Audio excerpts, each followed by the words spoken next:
Odyssey Houston, standing by for your now 67 when you get it, over. Animation shows it. Let's hope we hear it here.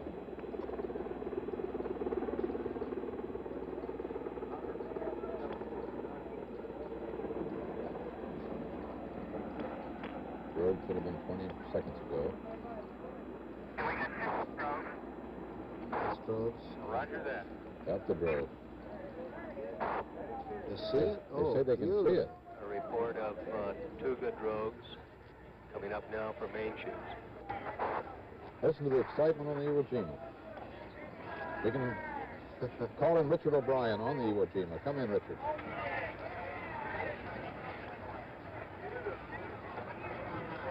Standing by for confirmation of There it main is. I chutes. think I saw it. No, it's a chopper.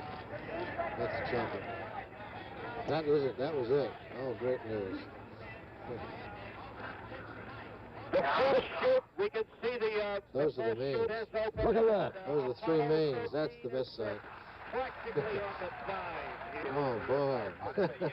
Now the 3 chutes have opened up. And Good. gliding ever so An extremely quietly loud down. applause here in Just Mission a Control. beautiful sight to see. Just guessing now, but that does not look to be much more than 5 miles or so from Extremely here. loud applause as Apollo 13 on main The chutes comes chutes through are open right on the button. display here.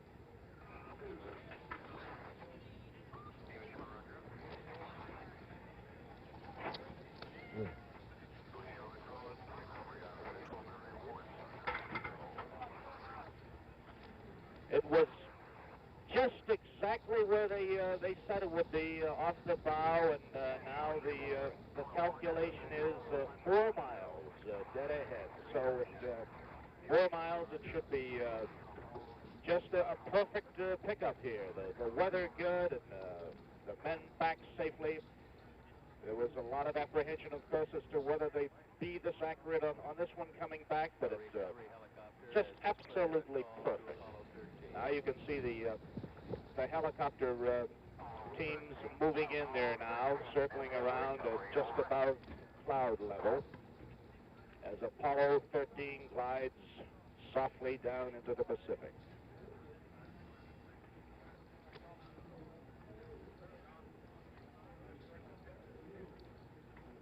See a little venting of the fuel going up And through now there. the Iwo Jima That's picks the up last bit of they're the jumping, attitude fuel jumping being fuel. vented. Just Apollo 13, well, he's telling us as well. at a distance of 4 miles from the ship. Smoky haze The color. smoke you see is venting of RCS propellants, reaction control system propellants. Air 22, 5,000. Roger, Apollo 13, this is recovery, and your chutes look good.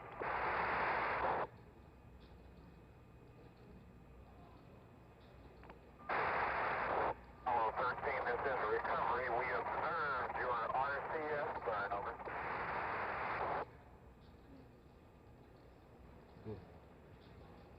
That's from the helicopter.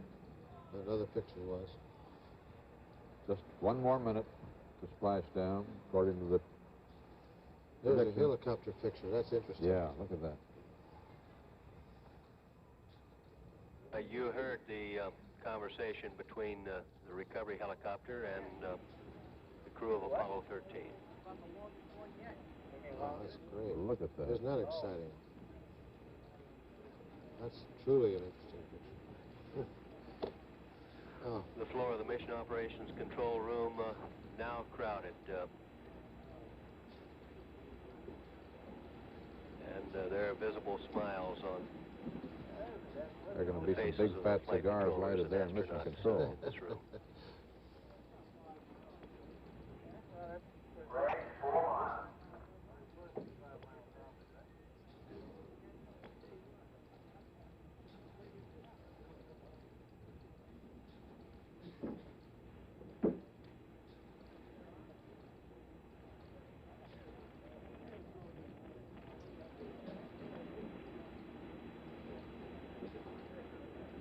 Recovery, Apollo 13 is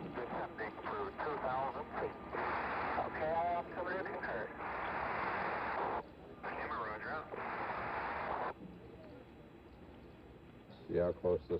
A report from the Iwo Jima that Apollo 13 is descending at a point 4 miles due south of the ship.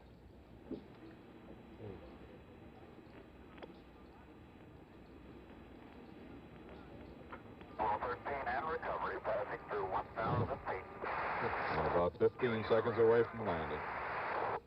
Oh, boy. That's casual. Apollo 13 and recovery passing through 1,000 feet. That's what you call formation flying, isn't it? Of course, that's just about what it is.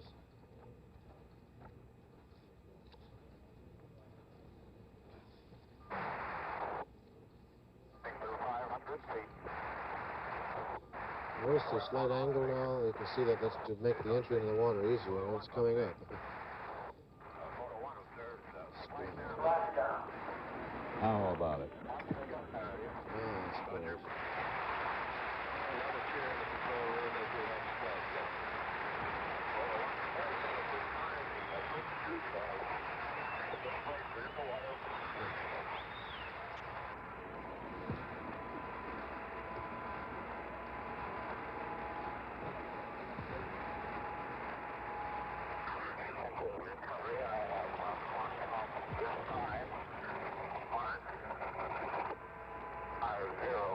Magnetic 40.5 miles, Iwo Jima.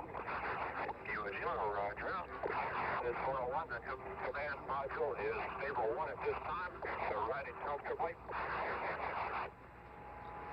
Stable 1 and riding comfortable means that they're riding right side up. They didn't flop over in the water. At least they got that break out of that whole flight.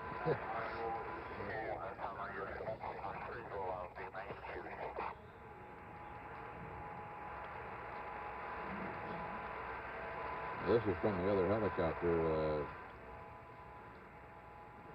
I believe, unless that's a very long lens from the carrier deck. It may be a long lens. I think it is. That's why we're getting that. Spacecraft splashed in stable 1. That's with the apex cover up, out of the water. The vertical axis are approximately 15 degrees.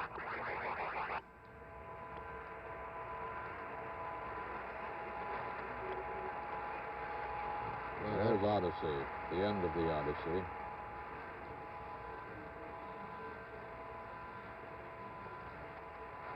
What do we... Recovery is maneuvering to grapple the main chute. The 2 other chutes are still visible in the water.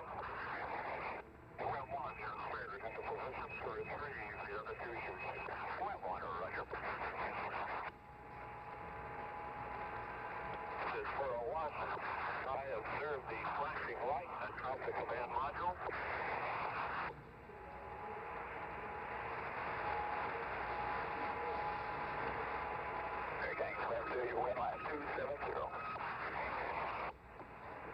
See how charred that spacecraft is.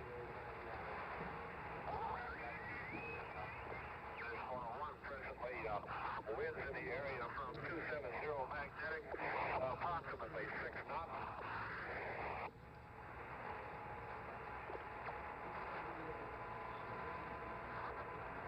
Ooh, what a great picture from that helicopter, huh? That's outstanding. Never had anything like that No. before. Much better than the training exercise, doesn't it? We'll perform the pickup of the crew. See the recovery beacon antenna atop the command module.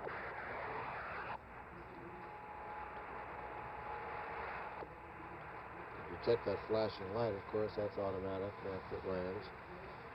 That shows up for a night landing and helps very much, of course, to acquire at least visually. Photo 1, the mylar covering on the exterior of the command module has been removed in the area opposite the crew access hatch.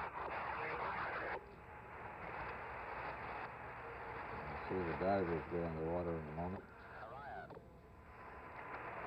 Recovery has grabbed one of the main chutes and deployed a ramp to keep it afloat.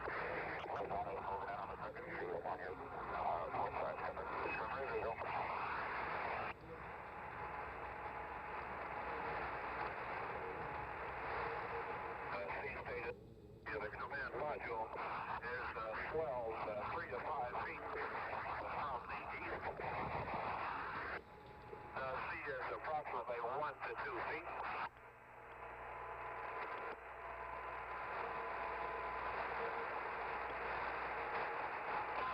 this is Iwo Jima, interrogative astronaut condition over.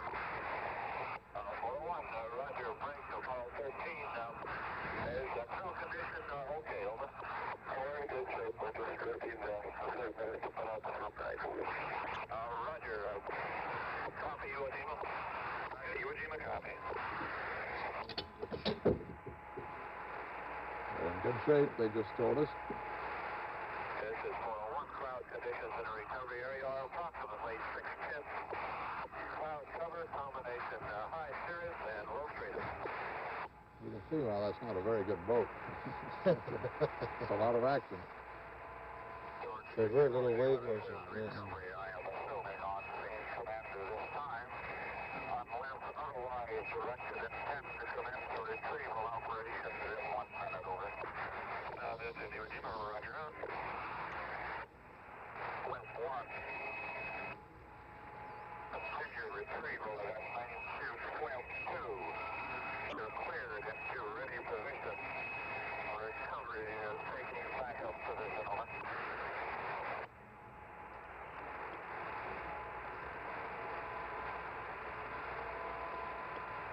This is 401, presently unable to see the third main chute. Swim 1 is grappling the second main chute.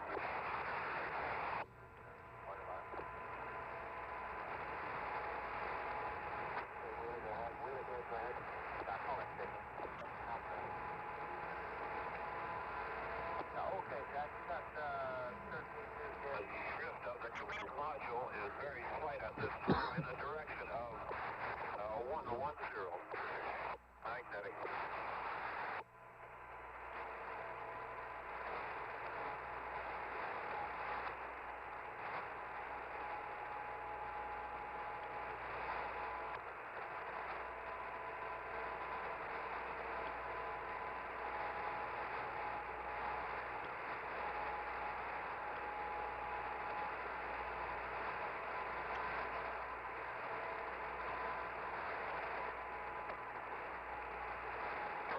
Swim 1 is still attempting to make connection with the second main chute.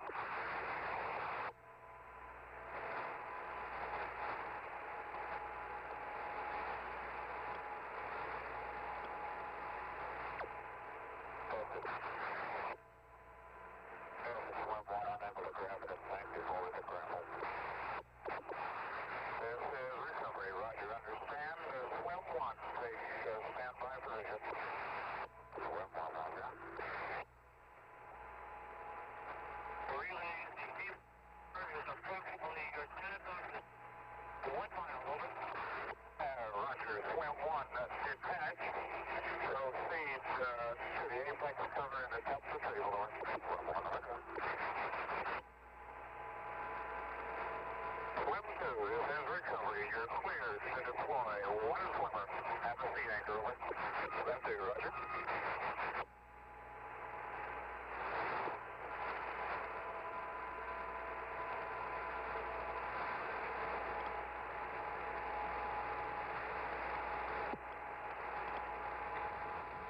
Part of this delay is to let the spacecraft cool off. It's been 5,000 degrees up there.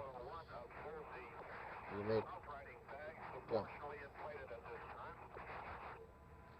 Before the divers can work with it, put the flotation bag around. It's got to be cool enough there. And see it visually, the uprighting bags inflated. There's a delay on this by procedure. Uprighting bags are approximately 1/3 inflated. I can see inflation, partial inflation on all 3 uprighting bags. Those bags, if they had gone into the stable 2 position, which is kind of a misnomer, stable 2 being with the nose down, right, it would be inflated to bring the nose back up. And immediately there, because then it would be cool. In this case, it's a precautionary measure to inflate them in case it does topple over to the other position. Then it would push upright again. There goes in the chopper. There they go. There go the divers. Swimmer has been deployed. They signaled a thumbs up in the water in good condition.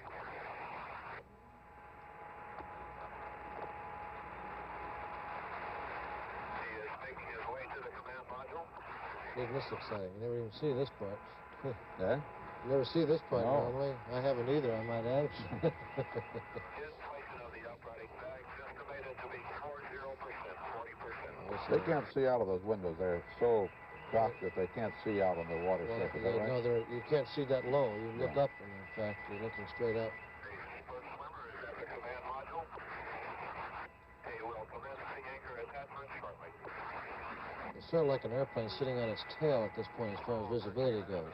The windows are looking up toward the apex cover. The center hatch window does have some visibility, and once way you can see a swimmer's hand come up and wave, which is very consoling.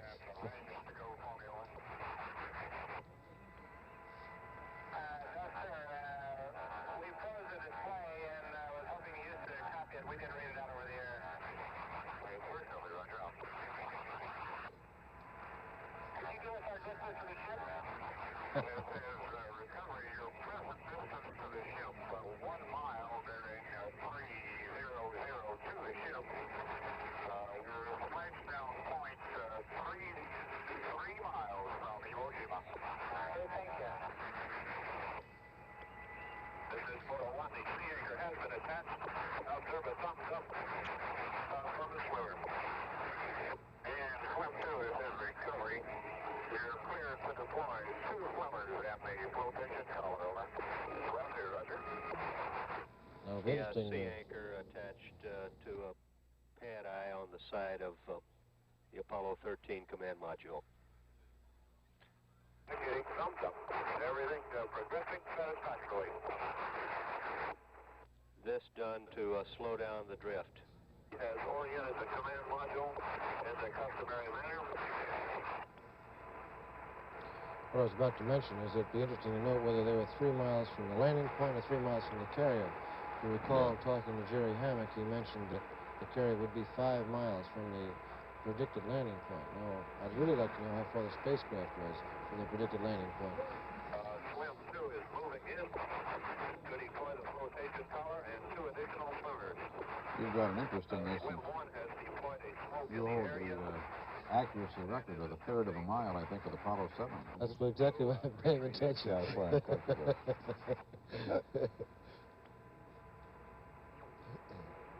These swimmers are storekeeper second class Alan Starr of Jackpot, Nevada. He's 23. Airman Pete Carolyn of Garden Grove, California. He's 22. And Seaman Roger Banfield of Horseheads, New York, 19. Are inflated approximately 90% this time. The swimmers are working the flotation collar into the command module. That was in that first group. And the chopper crew brings them in. The pilot's Commander Charles Smiley of Oklahoma City. Incidentally picked up the crew of Apollo 10. Co-pilot Lieutenant J.G. Dana McCarthy of Chatham, Massachusetts. First crewman Ralph Slider of Hayden City, West Virginia. And the second crewman Michael Long of Shelburne, Vermont. A flotation collar will be pulled around the command module with a bungee cord. Sound like bungee cord. Of course, we're saying bungee, which is the rubber-based elastic cord that tightens the flotation collar around the base of the command module. One section of the bungee is being attached to the sea anchor attachment ring. It appears to be satisfactorily connected. The second section of the bungee is approximately 90% around the command module. The flotation collar will be hooked to a bungee line by a line with rings on the flotation collar, and will be pulled around before it's inflated. Flotation collar has commenced.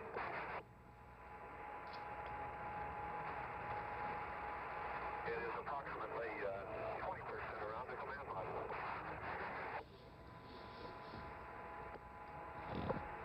It's interesting. They're making all these reports theoretically because you can't see what's going on. Of course, everybody can see it now.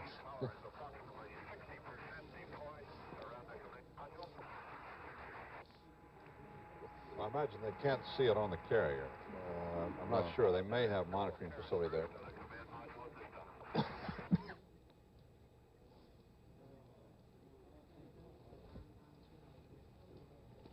In fact, the carrier may not have as good television reception as we do. Is that right?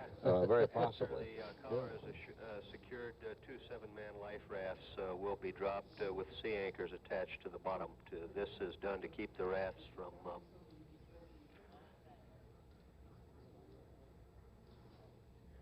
turning over from helicopter backwash. We are standing by for inflation. Look at the color there. Just great.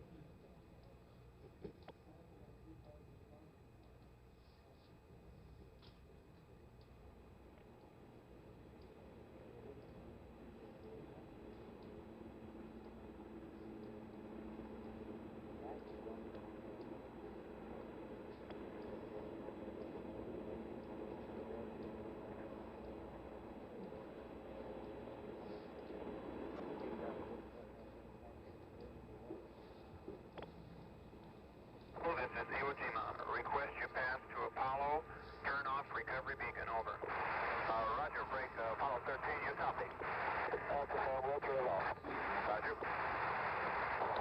Is it true that the last thing you do before the commander leaves the spacecraft is to turn off the lights? Try to turn off all of the electrical circuits to conserve the battery power, only in that you'd like to know how much was left at that point in time. It takes, well, possibly another hour or so for it to get aboard ship, and it's kind of hard to extrapolate back what the reserves were at this point.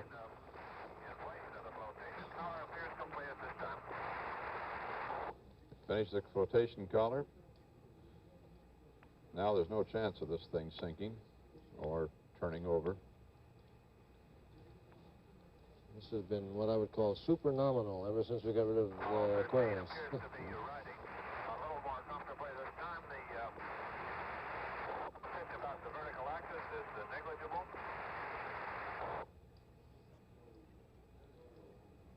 Well, they had 17 minutes of that bobbing around before the flotation collar was affixed. Those divers seemed to proceed with great dispatch once they got in the water. A swimmer is installing. Securing straps. Now they go up on the side to open the hatch.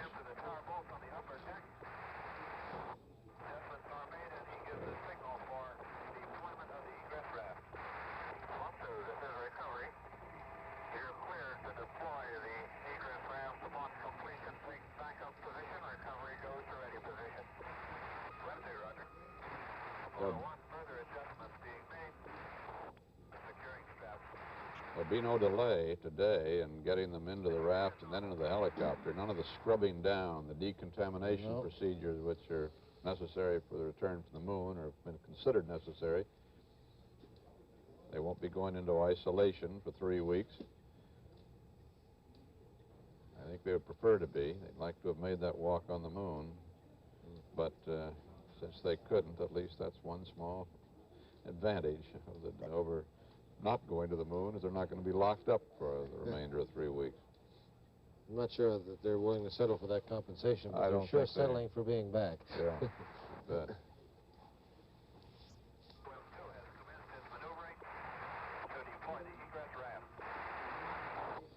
You can even see the jet exhaust of that helicopter. It's really great coverage.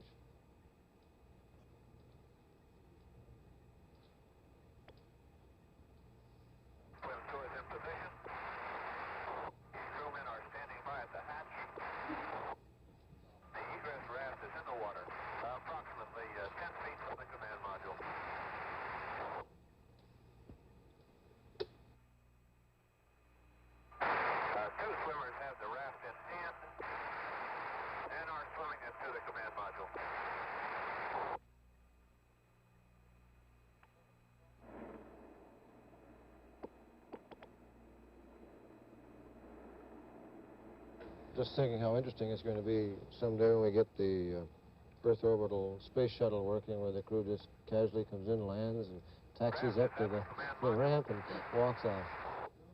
This will surely bring on the space age. We still have I would call a very old technique here. Step in our sequence is to open the hatch.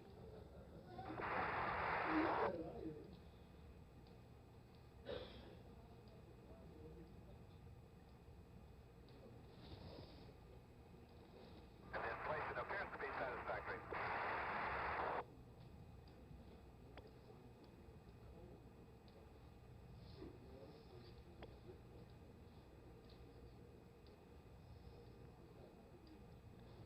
Swimmers are working to secure the egress raft to the flotation collar. Really going like clockwork. I'm really impressed the way this crew's working. Yeah. Beautiful. Presently have 3 swimmers in the water, and I observe the signal of swim leader. This is the voice of the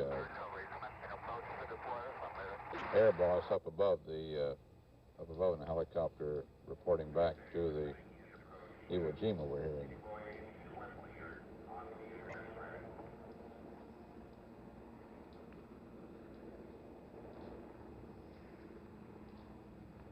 Swim leader is in the water, thumbs up. Good condition. Stand by.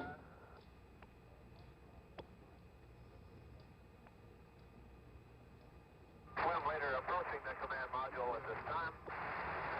The inflation of the platform on the egress raft has been completed and satisfactory.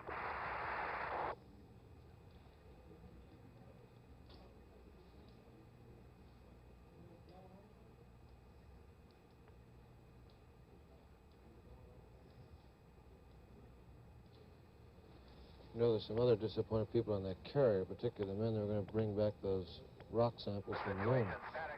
They've been out there for some period of time, prepared to take those. The chef in charge of the Mobile Lounge. Yep, all that food's going to be kept frozen and used later, I think.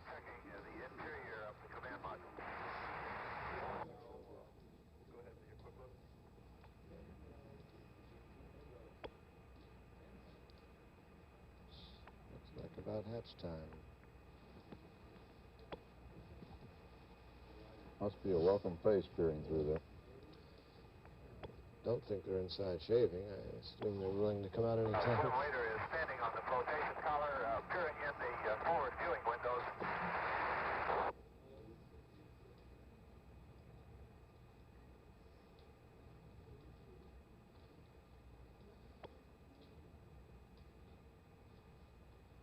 Jeez. We're really going to be spoiled with this sequence of recovery pictures here. Yeah, you can't beat this. Must be start getting television inside the command module.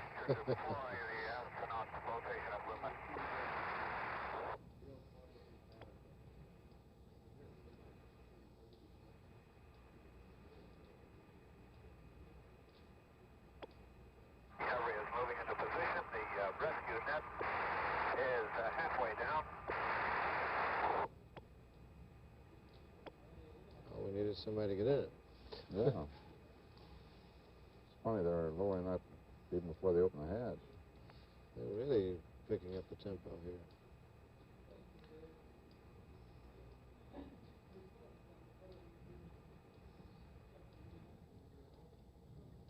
Recovery is maneuvering to place the rescue net in the egress raft. What's a Bailey net? What do they call it? Billy Pugh was the fellow that Pugh, designed this. yeah. It fell from Texas. I think it was Corpus Christi. The equipment is being removed. Thumbs up. Our rescue net is on its way back. What's this about? I don't know what that procedure was for. I guess normally you have the 3 crewmen out in the raft with the hatch closed so that you don't blow seawater in the open hatch. So maybe there was something they were passing on with that basket. They sent something up, apparently. I didn't hear any words suggesting what it was. No, that's a new one on me. Whatever. Swim leader is at the crew access hatch.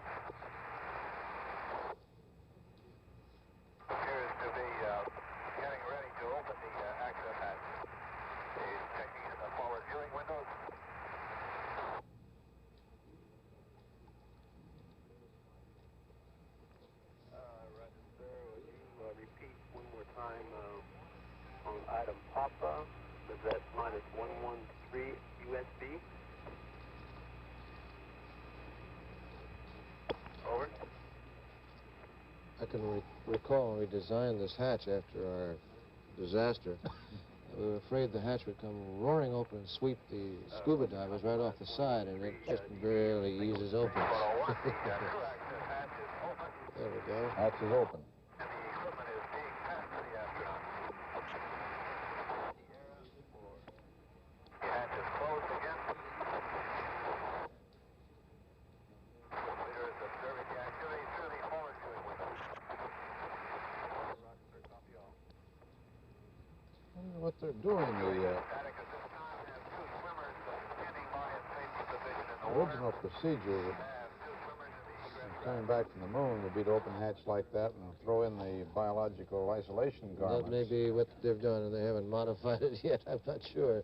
That's the only reason I can see that basket coming down. Oh, Unless they need some clean clothes to wear.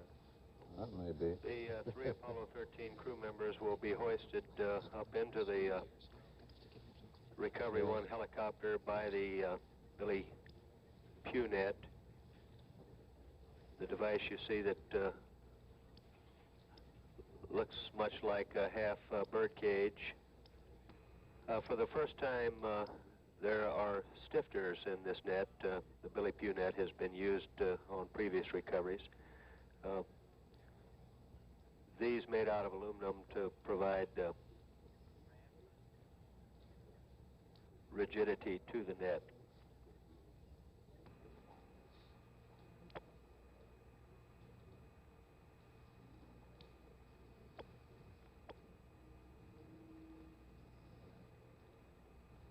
The three Apollo crew members will exit the spacecraft into the egress raft. The Billy Punet, by the way, has a center of gravity which is forward of the center line. That helps a lot. Toward the open end to assure that Situation is normal at this time. Are standing by while the astronauts make their preparations inside the command module.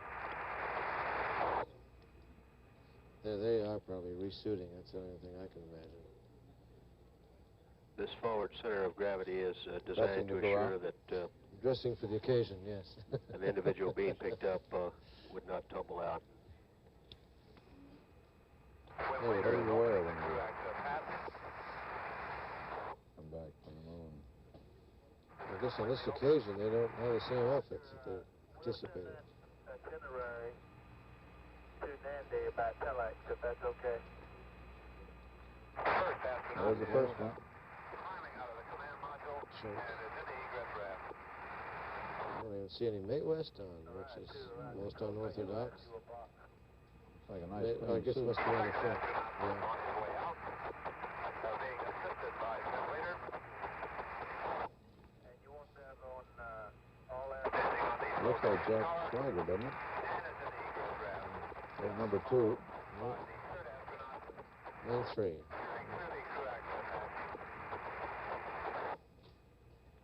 Here comes number 3. Okay, they have their mate west on and see it better now.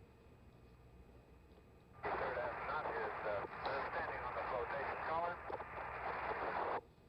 No, those look like the white suits that they normally wear you've seen through the whole flight.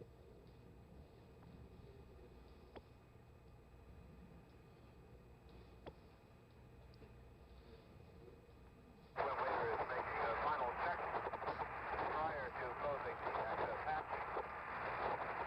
The hatch is closed.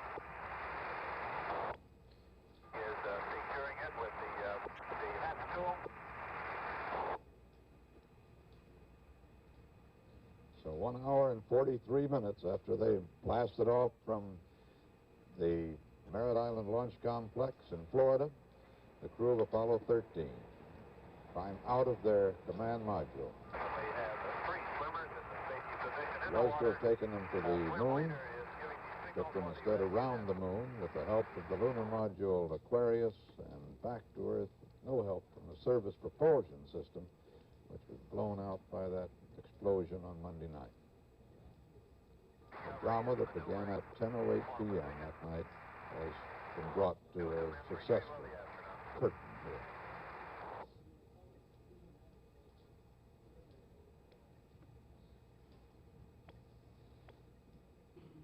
The rescue net is halfway down.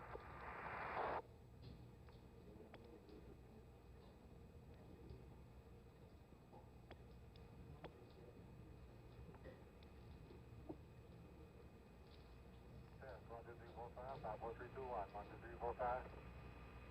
Okay. The rescue net is in hand.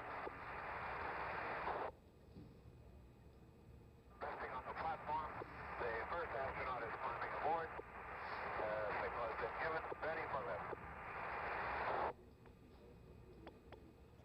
First astronaut is on his way up.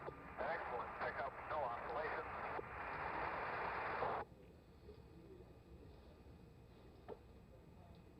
By the way, this is one thing I'm positive these three men didn't do is practice this procedure together. Oh, great.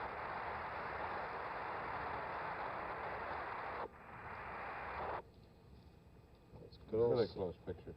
good old 66 there again. Yeah. The first astronaut is at the cargo hatch and is safely aboard the helicopter. Great.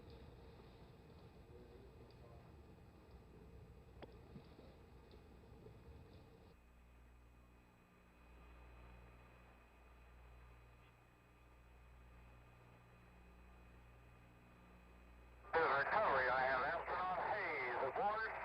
His condition is excellent. Iwo Jima copy. Fred Hayes, 36, Biloxi, Mississippi. Graduate of junior college there and the University of Oklahoma, where he got a degree later after having his flight training in the Navy. Recovery is in position for the second retrieval. The rescue net is being positioned in the egress ramp.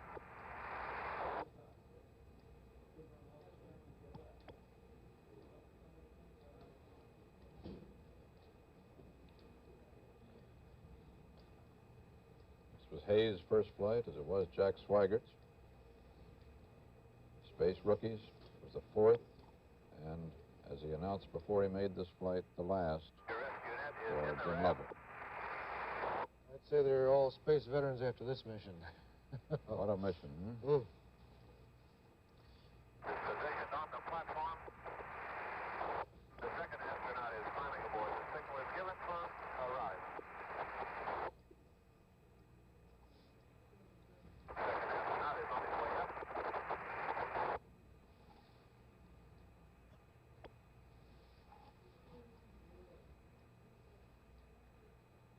Second astronaut is halfway up. Excellent pickup, no oscillation.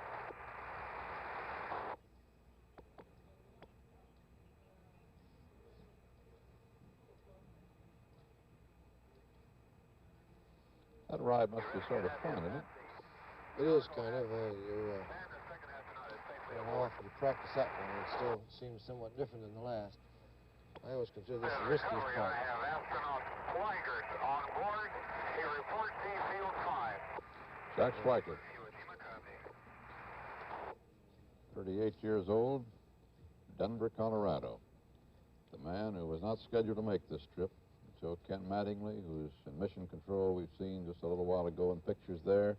Ken Mattingly, the scheduled command module pilot, was susceptible to German measles and exposed to them, so they put Swigert on the flight at the last minute. I'd like to make notice something here, too. For position for the third retrieval. You have to realize they did a real good job of coming back in. Now, Jack was trained to do this, and he's the one that flew it in. So it just shows that we can interchange crewmen, at least at this type of crewman, the command module pilot, and expect some success, which we saw. It's quite encouraging.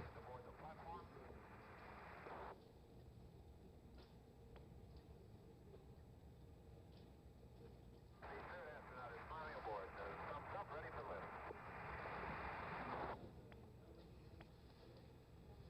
I've been kidded in the past, Walter, on this. When you give up your command, this is what we call a deep draft command as a Navy captain. For a while, I was called Deep Draft Shirah by my support crew. Why deep draft? Well, when you're a Navy captain to qualify for command of a large ship at sea, you're typically assigned to a support ship that has a deep draft. So we try to qualify by having a flight such as this. And there goes Jim Lovell. That's 42-year-old Navy captain. Veteran of 4 flights and almost 1 full month in space. And they're all 3 of them aboard. Say they're feeling fine on the helicopter.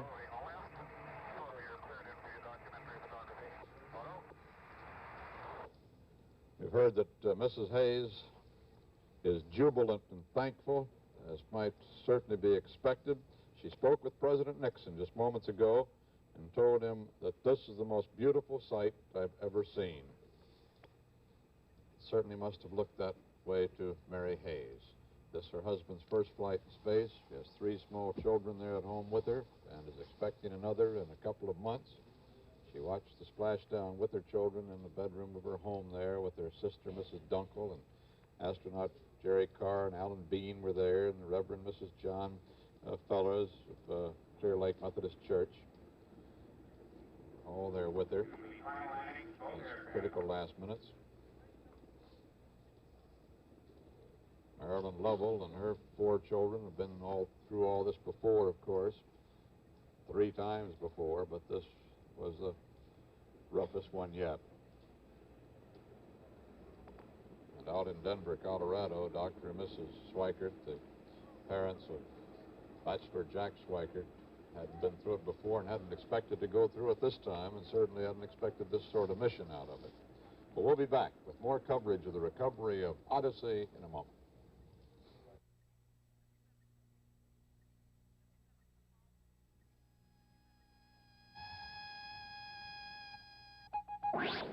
The laser beam.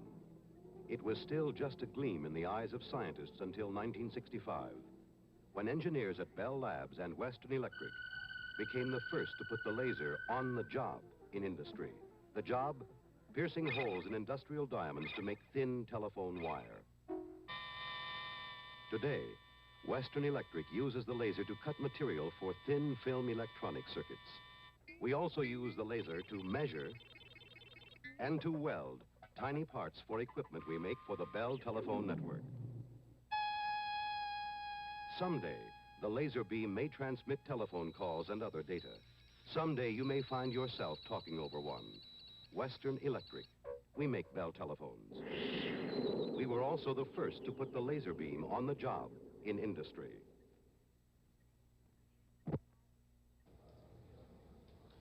And there is the recovery helicopter 66, famed old 66. He's done this job before and now has a very precious cargo aboard indeed. 3 men who 3 or 4 days ago, well, the odds weren't too high perhaps that they'd be making this flight today, but they made it. Thanks to thousands of people on the ground in Houston and at various other space centers around the country who spent the time in simulators and on computers and with their slide rules to figure out just how to get them back after the near catastrophe 205,000 miles out there from Earth when something exploded in the service module and denied them the power that normally they would use to get around the moon and back home.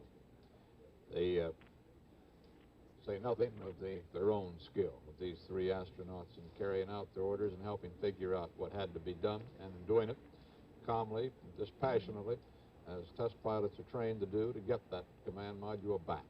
Well, it got back. It landed at 1:08, just where it was supposed to, just on time. The last 14 minutes of that flight were just as it was scheduled to be. Up to that time, emergency procedures since 10:08 Monday night. It had been a long, long experience. Getting them to that position where they finally let loose the lunar module Aquarius that had given them life support and power to come back to Earth. Aquarius and the service module, as far as we know, splashed down where they were supposed to, about 500 miles uprange, 500 miles from this site, just before the command module itself got in.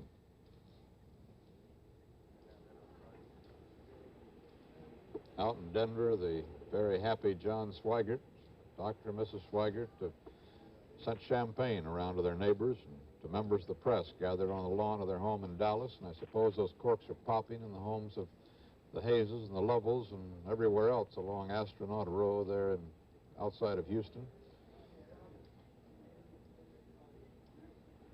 And you'll see the real cheer go up, I assume, in mission control when they step aboard the carrier.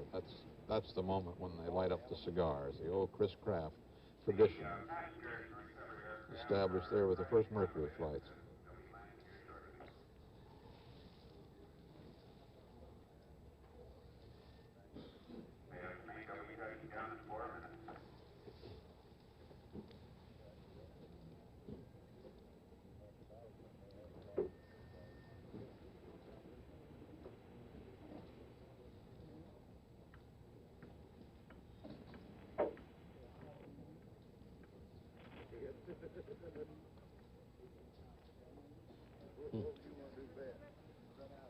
Three helicopters, one of which is 66.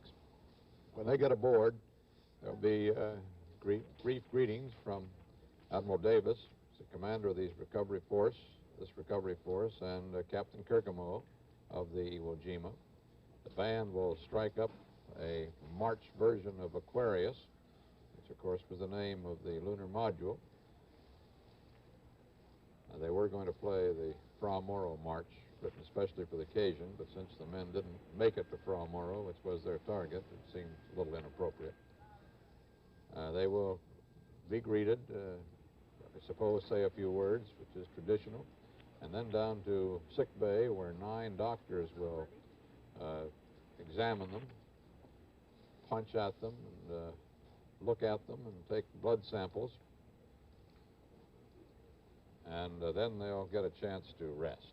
They probably will get a call from President Nixon.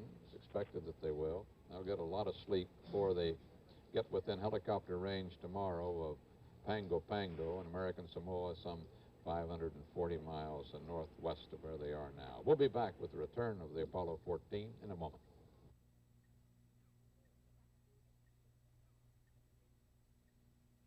You are looking at the most unusual bridge ever built, made entirely of paper for the International Paper Company.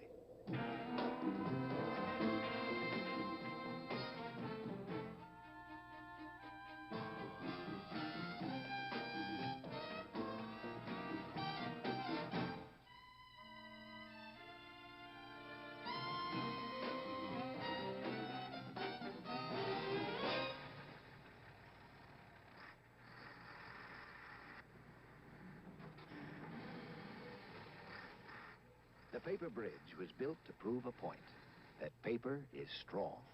Paper also can be made waterproof, fireproof, and, of course, paper is light in weight. The Paper Bridge from the International Paper Company, where good ideas grow on trees.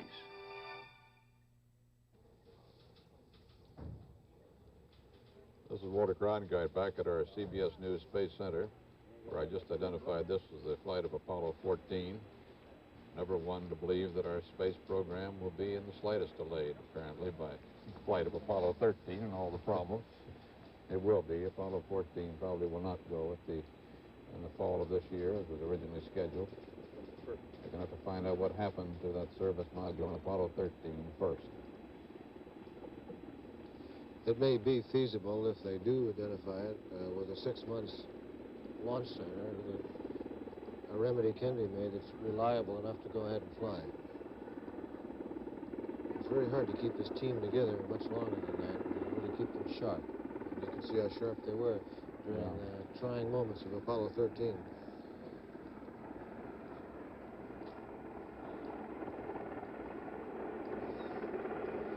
Recovery helicopter 66, approaching the deck of the Iwo Jima. Out there on the truly Pacific.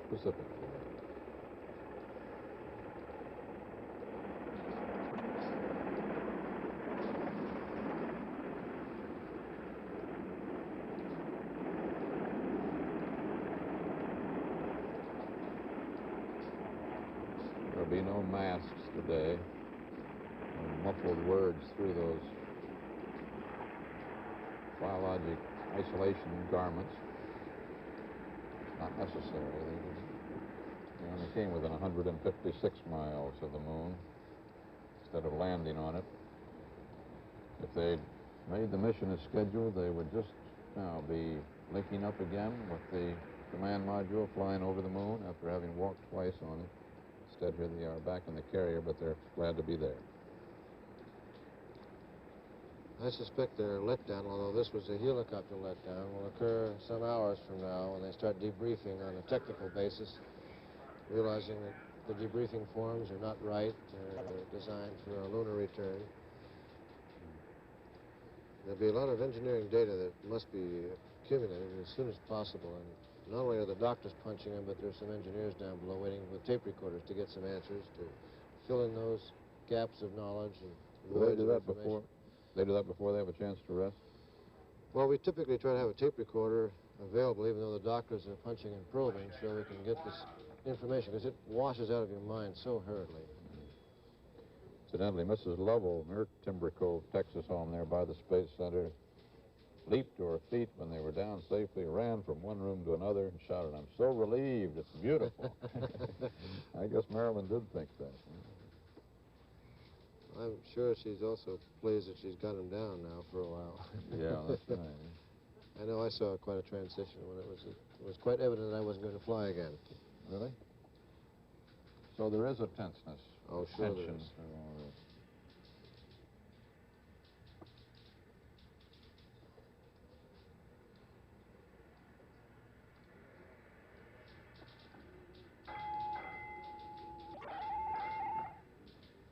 Four bells. Very good. That's salty. That's very good. That's what they did. They got the blue suits. They didn't have those available. There's applause here in mission control and cheers going on. There they are, Jim Lovell in the lead. And then Swigert, isn't it? That's Jack, yes. Yeah, and then Fred Hayes behind, yeah.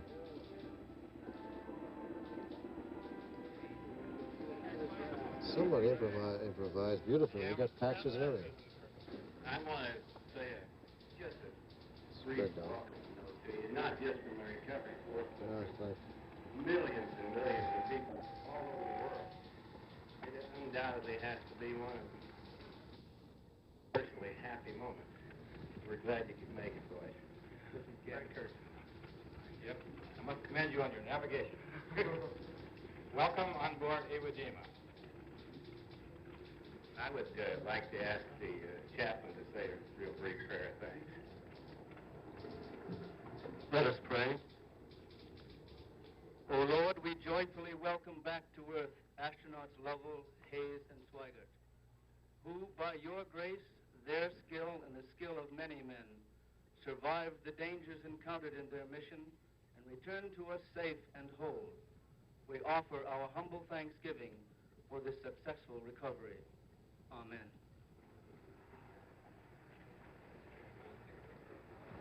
Face over here. Now for some additional picture taking.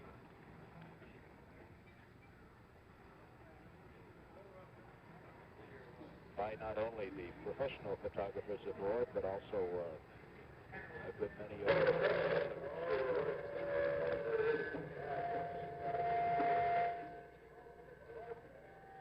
Notice on our monitor here that the men in mission control in Houston stood for that prayer as well. Just before then, Dr. Thomas Paine read a note of congratulations from the president to the flight controllers in Houston.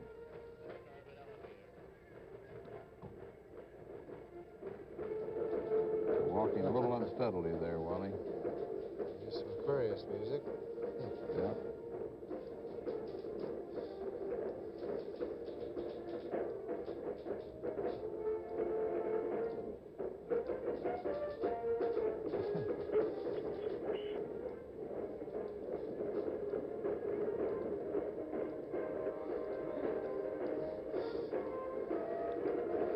Admiral Davis, Jim Lovell, and I were based at Moffett Field one time at the same period of time and knew each other up there. Oh, really?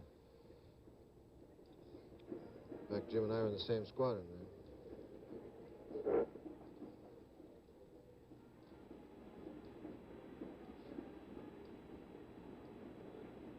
Well, Hayes and Swigert are civilians now. This is a Navy-trained crew. Now they're, It is that. they're on the elevator there now.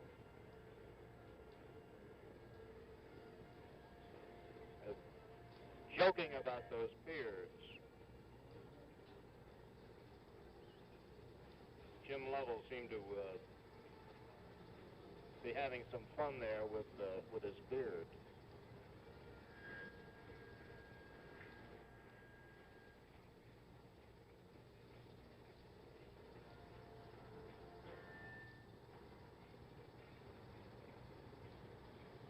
A momentary wait here on the elevator while the photographers get a few more pictures. This is Richard O'Brien, our correspondent aboard the Iwo Jima. His voice you hear.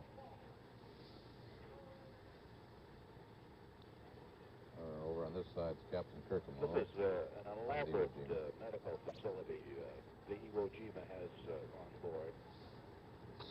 Jack Swigert, next to Admiral Davis, and then Fred Hayes has his back to us. I guess he's not working for camera today. Awaiting Jim Lovell and John Swigert and Fred Hayes. That's 3 doctors to an astronaut.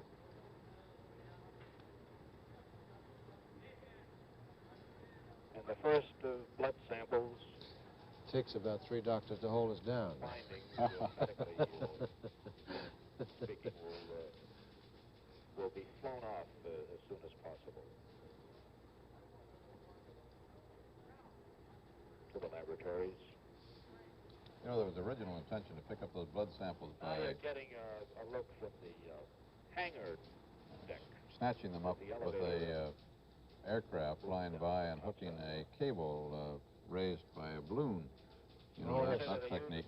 But they tried that Apollo 12, and it shook up the blood samples so badly that Dr. Berry wasn't happy with them. Oh, So it they changed the banned them. characteristics, probably.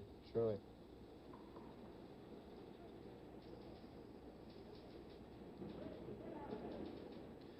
No, it's quite a transition from this very, very small spacecraft to this massive carrier. You just imagine the sense of volume that they're participating in right now.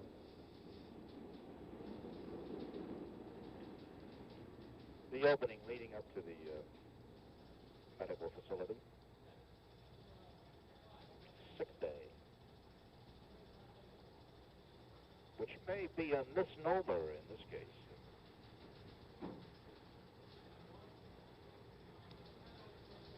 Does not appear anybody is sick.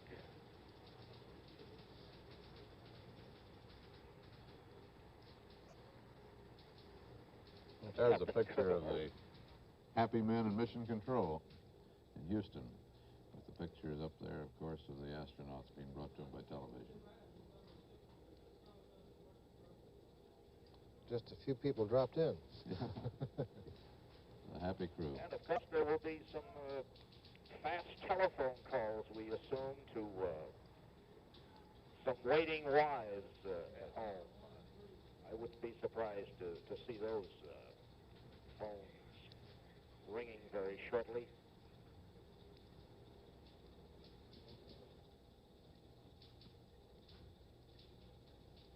There they go, into the entrance of the medical facility, and that should be about all we see of them now for the next 3 hours or so, and possibly get an early medical report on what their conditions indeed are. But the Apollo 13 men home safely aboard the carrier Iwo Jima out here. A perfect recovery. It couldn't have been better. It couldn't have been closer.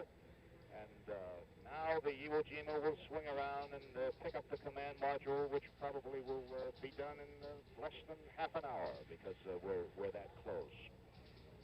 that is it from the prime recovery ship, Iwo Jima, in the South Pacific.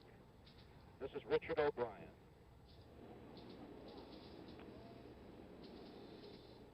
We'd almost forgotten, Wally, in the just two missions of Apollo 11 and 12, how kind of open and simple that is to come back when you don't worry about all that quarantine procedure. In 11 and 12, after men had visited the surface of the moon, we saw them get off wearing the first case in 11, the big, funny-looking sack things. They really looked like they were returning from outer space, then on 12, they cut it down a little bit, but they still wore the funny masks and had to get into the mobile quarantine facility, the MQF, that trailer, and we saw them disappear in there. And pictures in the windows. Well, it was great to have it that way, and I think these fellows would like to have had it that way. I know they would have, which would have symbolized that they had been to the moon. They got there to the moon, went around it, 156 miles above it, but they did not land on it, which was their hope and their intention. For 2 years they trained to do it. Didn't quite make it. That part is disappointing. What is so happy today is that they made it back. And to signify that they did, down in Mission Control, they're putting the Apollo 13 plaque up on the wall to join those of all the other successful flights that have been controlled from this, I think it's safe to say, historic room now in Houston. I see my old Gemini 6 patch there. It's kind of a real sight to see that one just go up above it, in fact. Well, you've got two of them up there. They haven't put the Mercury plaques that were not actually controlled from that room up there. No, they were all controlled from the Cape. Yeah. We, in fact, if you remember, it is kind of hard to go back that far now that I think of it. Gemini 3 was the last control of the Cape, and Gemini 4 was transitioned into Houston. That was our first really thoroughly controlled flight from the Houston Center. So the plaques are on the wall. There's a very happy group of flight controllers and technicians and scientists, engineers are there at Houston, and a very happy, relieved population of this country and of those well-wishers counted in the millions around the world. We'll be back with more CBS News coverage of this Recovery Day after station identification. CBS News color coverage of the flight of Apollo 13 continues after station identification. This is CBS.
CBS News color coverage of Odyssey Returns, the flight of Apollo 13.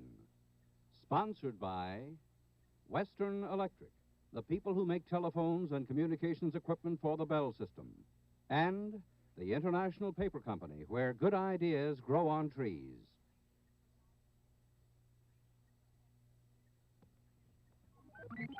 If you watch carefully and listen, the body will tell you how much effort it takes to perform a job. This is part of a new science at Western Electric called biomechanics, the science of man and machines. The people of Western Electric, in cooperation with Texas Tech and the University of Michigan, have pioneered studies in biomechanics. We believe it's better to change jobs to fit people than people to fit jobs. So, we're redesigning chairs, workbenches, and assembly lines we use to make equipment for the Bell telephone network. We've even listened to an arm talk and tell us how a basic hand tool can be changed to make people more comfortable at their work. Western Electric. We make Bell telephones with people and machines that are made for each other. Here again is Walter Cronkite. So, 42-year-old Navy Captain Jim Lovell, veteran now of 4 flights, 2 to the moon, the only man who's done that, but still not a moonwalker as he'd hoped to be. Jim Lovell is back to Earth, and in another couple of days will be back with his wife and 4 children in Houston. Fred Hayes, who'd never been up before, 36 years old, of Biloxi, Mississippi. He's back, too, to join Mary Hayes and their 3 children and the expected one in Houston. And Jack Swigert, who didn't expect to go on this trip, but at 38 was well qualified for it, as has clearly been indicated. His parents, because he is a bachelor, his parents at Denver, Colorado, were waiting the word that he was safely back, and now he is indeed. Now it is time for some of the jokes that will undoubtedly follow a successful return of the astronauts, if not a successful mission, and the first one is in. It's a simulated bill that the fellows out at Grumman Aircraft in Bethpage, Long Island, are sending to North American Rockwell, and it's all a joke. Grumman built that magnificent Aquarius lunar module that did the job and brought the spacecraft home after the unfortunate explosion that burst the service propulsion engine, the fuel cells, that is, of the service propulsion engine in the service module. And then so, because the Grumman equipment did the job that the other was unable to do, they've sent a bill for towing and incidental charges to North American, all a joke. But they've got towing $4 first mile, $1 each additional mile, trouble call, total charge $400,004, battery charge $4.05, oxygen at $10 a pound, $500, sleeping accommodations for 2, since the men had to sleep in the lunar module. It got too cold in the command module, you know. No TV in the room, air with radio, modern American plan with view, prepaid. Additional guest in room, $8 a night, check out no later than noon Friday, $32. Water, no charge. Personalized trip ticket, including all transfers and baggage, no charge. Subtotal, $400,540.05. Little bill submitted by Grumman jokingly to North American Rockwell. CBS News correspondent Dan Rather reports that President Nixon, after watching the return of the astronauts on television, issued this official White House statement. To the astronauts, a relieved nation says welcome home.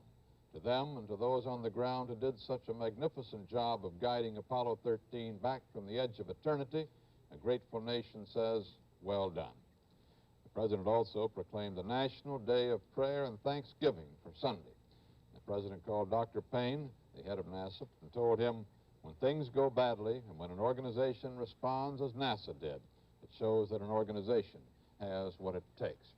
And I think that nearly everybody who had anything to do with this flight would agree with that today. Not only the organization, but each of the individuals in it. It functioned perfectly. At the moment that the catastrophe occurred on Monday night, the whole operation immediately geared up.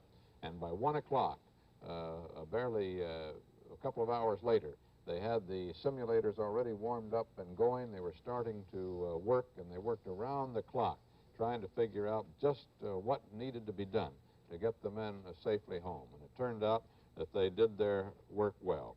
As Jim Lovell said up there in space yesterday afternoon when they were reading up some of the plans for coming back, he said, I hope that the guys in the back room have got this figured out right.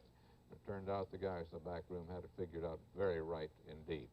There were moments of deep concern, of course, throughout this 4 days, many moments of deep concern. I guess all 4 days were of deep concern. But beyond that, there were low points or high points of concern. There was the moment when the engine had to be fired for the first time to put them in a trajectory that would bring them back to Earth. That was right after they'd rounded the moon. It worked perfectly, But then it was learned just shortly thereafter that that trajectory wasn't good enough to assure them an entry down that entry corridor that they had to make, and that they were going to skip the Earth by 104 miles, so it meant another burn. That one, again, everyone held their breaths. That one was performed again. That was Wednesday night, and that went well, and they were on the way. Then it turned out they were kind of drifting off again, or at least the tracking indicated that they were not exactly on course, and another correction had to be made this morning. Meanwhile, they ran out of potable water in the command module. They still had plenty in the lunar module. There was a moment when the lithium hydroxide containers seemed to be running out in the lunar module, and they had to jury-rig the lithium containers from the command module, which didn't fit the lunar module oxygen system, and they had to figure out how to pump the air through a space suit in order to cleanse it of carbon dioxide, which is what lithium dioxide does. There were all sorts of moments. And then the spacecraft in the last 24 hours, just getting so cold it was miserable up there. It got down in the low 40s in the command module, and finally down into the 30s this morning when Jack Swigert finally climbed back into that refrigerator, which had been meant to be a bedroom in the new configuration, and turned out to be too cold to sleep in. And the lunar module itself had gotten down into the 40s. So it wasn't very pleasant for these last 24 hours. They had that just cold discomfort to add to the concern, the danger that they knew they were in. They also had the discomfort of a lack of sleep. It was very difficult for the three of them trying to huddle against the cold of the command module in the lunar module to get any sleep. It's not built for sleeping. It's built for landing on the moon and getting out and walking around on the moon. They've got a couple of cots slung in it for two men, but that doesn't work very well when you're trying to work there too, and that was the command post for the flight of the ship. So they weren't getting much sleep. I don't suppose Houston doesn't think they got more than an average of 6 a night, and that 6 hours, and that figure must be a great deal lower because last night they couldn't have gotten over a couple. By the time they finally read up the pad, that is the new flight plan, it took them a couple of hours to do that, of all the detailed figures on everything they had to do to come in safely, to jettison the service module and the lunar module. Well, that was nearly 11 o'clock, and they had to make their first moves this morning at around 6. Well, they couldn't sleep anyway, and maybe that's just as well because they got way ahead on their timeline. They got everything done that they had thought they were going to be crowded in doing this morning. They were ahead of the timeline throughout the morning. They never really had that push, that rush that it was feared they might between events, and today just went splendidly. There was one big surprise when they separated from that service module and got a look at it, and they were clearly startled by what they saw. The entire side of the huge service model had been blown open by the there's Ken Mattingly that you see right in the center of your picture there. He was scheduled to be the command module pilot. He's the one who hasn't come down with German measles, but because they feared he might, he didn't get to make the flight. Did you notice that very happy expression as if someone was shaking his hands? I would make one guess. Would you hazard the same? I suspect someone was informing Ken that he had an assignment for the next flight, Apollo 16. Yeah. The next one that hasn't been assigned to crew yet. 14, 15. They look too jovial there. They did, just laid a point after the recovery to be thinking of anything else. Yeah, yeah. He may have, in a sense, lucked out with all of this. He may get a walk on the moon before Fred Hayes does now. Perhaps not a trip around the moon as early as Jack Swigert, but it will work out that way. You know, all over the country, people are celebrating the happy return of Apollo 13. And in New York, within seconds after the splashdown, long strands of multicolored ticker tape and confetti began to drift down from Manhattan skyscrapers. Pedestrians looking up knew that the flight was successfully back. Down there at our big special screen in Grand Central Terminal, other thousands watched it. The moving electronic news report on the Allied Chemical Building Tower in Times Square used to be the Times Tower, you know. That carried the news, and in Broadway there was celebration. everybody obviously has to be happy and pleased with the fact that these men are back. They had the prayers of the world, literally, and the well wishes from the cosmonauts of the Soviet Union for a happy return. Special prayers were offered by the Pope and at the Wailing Wall in Jerusalem, and the World Council of Churches had asked for it, and prayers were answered. President Nixon has telephoned the families. We reported on his first call to Mrs. Hayes, or the first call that was reported to us at any rate. I don't know what the order was in which he reported or called the families, and we assume he's going to be calling the astronauts very shortly aboard the Iwo Jima, and he has called for a day of prayer and thanksgiving on Sunday, Thanksgiving for the return of these astronauts. CBS News coverage of the Recovery Day will continue in a moment. Near Honolulu lies Makaha, famous for surf. Here at Makaha, an unusual surfboard, a paper surfboard, made of a new corrugated paper from the International Paper Company, called Surfcore.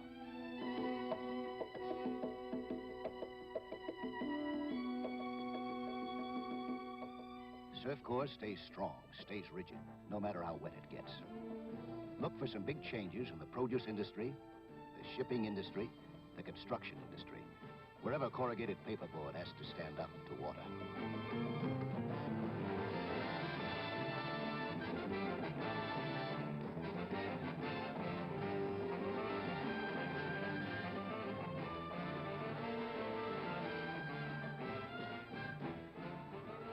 Surfcore, from the International Paper Company, where good ideas grow on trees.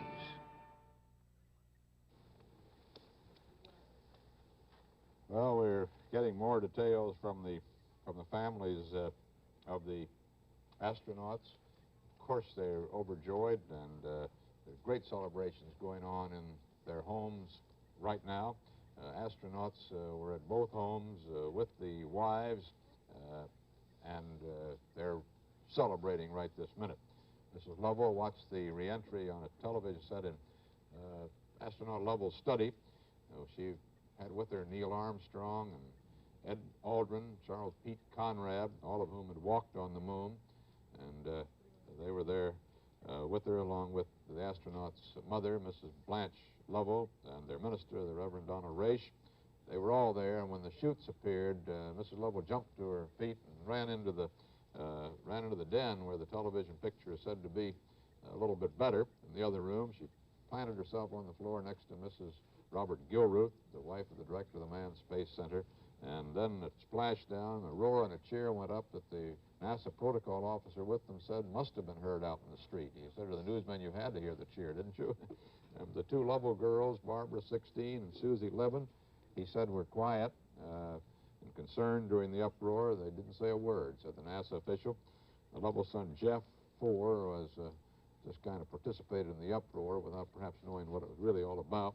Jay, 15, their other son, is in Military Academy, St. John's in Delafield, Wisconsin. Presumably he watched the splashdown there.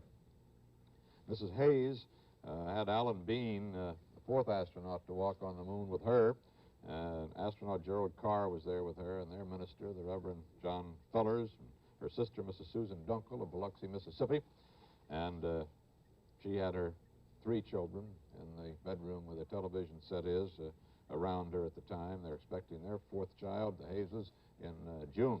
And out in Denver, Colorado, the John Swigert's father and mother said that we feel like the whole world is with us here. It's just wonderful, said Mrs. Swigert. And they sent champagne out to the newsmen. They said, that was the most beautiful sight I've ever seen. Mrs. Hayes said, I'm jubilant and thankful. And Mrs. Lovell said, I'm so relieved. It's beautiful. And it's interesting now that we're beginning to get the first word on really how worried they were in Mission Control in Houston. Almost inevitable that we would hear these words after the landing. Chris Kraft, the deputy director of the Manned Spacecraft Center, told UPI, there's no question but that everybody's mood has been tenseness and concern for the lives of the crew. That's what we've all been working toward for the past 4 days. We didn't have time to sit down and torture ourselves with worrying about what went wrong. It was gratifying to see the LEM lifeboat procedures work out so well. everybody is indeed happy that they're back. Perhaps now we could look again at that magnificent picture of the splashdown of Apollo 13 as we recorded it on videotape. Recovery passing through 1,000 feet.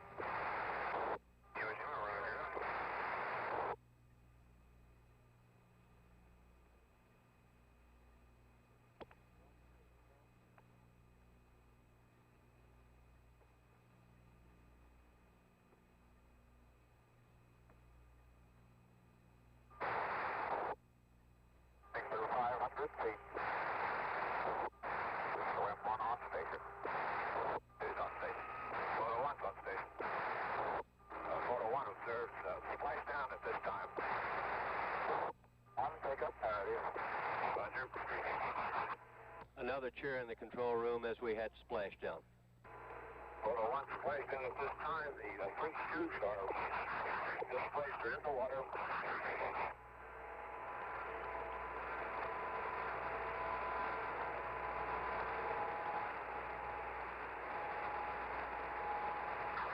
Recovery, I have marking off this time. 0 degrees magnetic 3.5 miles, Iwo Jima. Iwo Jima, roger. This 401, the command module is stable 1 at this time.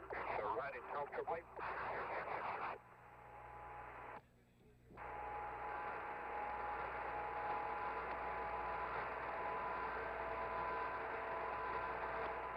And the summary is commencing retrieval of the main chute.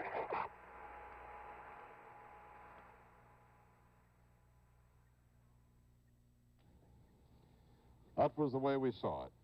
At 1:42:54:44 in the flight plan, that's GET, ground elapsed time, 142 hours and 54 minutes and 44 seconds from the time that we watched them lift off at 2:13 p.m.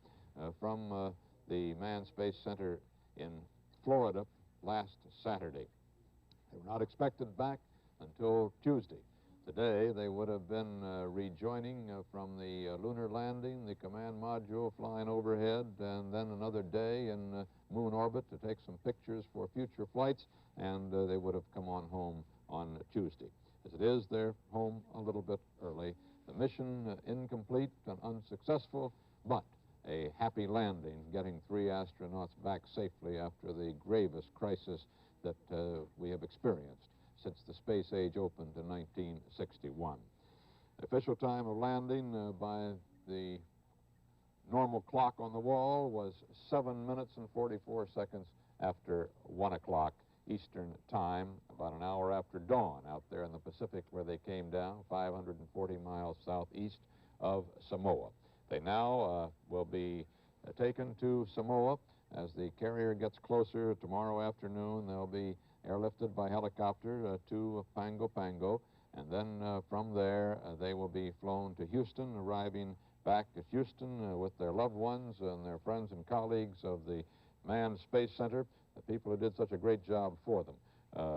They will be greeted at about 9 o'clock at Ellington Field there right by the Manned Space Center. Their families, of course, will be there, and very possibly President Nixon will be there as well. And so all the long hours and the days of waiting, watching, and worrying by the whole world are over. And what a beautiful ending. Everything today went as smoothly and as simply as it had so often gone badly since that first terrifying accident on Monday night. Much still remains to be learned about Apollo 13 and what did go wrong with it, but one thing already is clear, will go down as a tribute to the spirit and the resourcefulness, certainly, of the men in the spacecraft and on the ground who eventually won their long and their difficult fight against tragedy.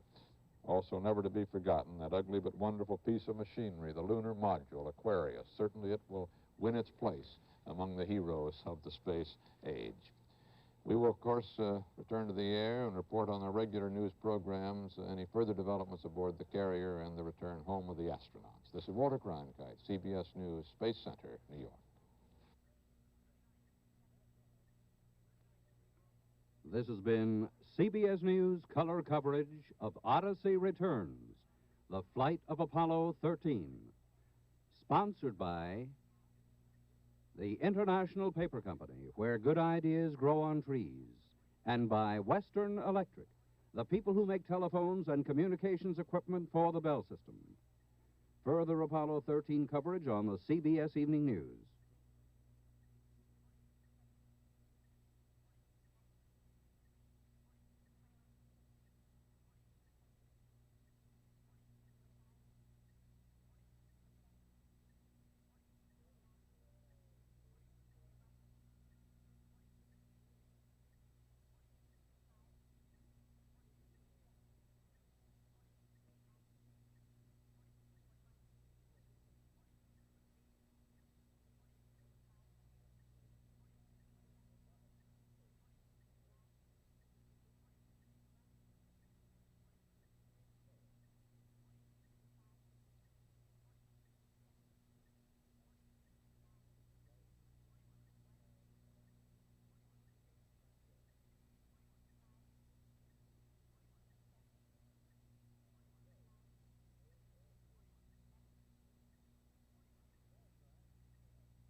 This is CBS.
The Guiding Light, presented by Procter & Gamble's new Biz.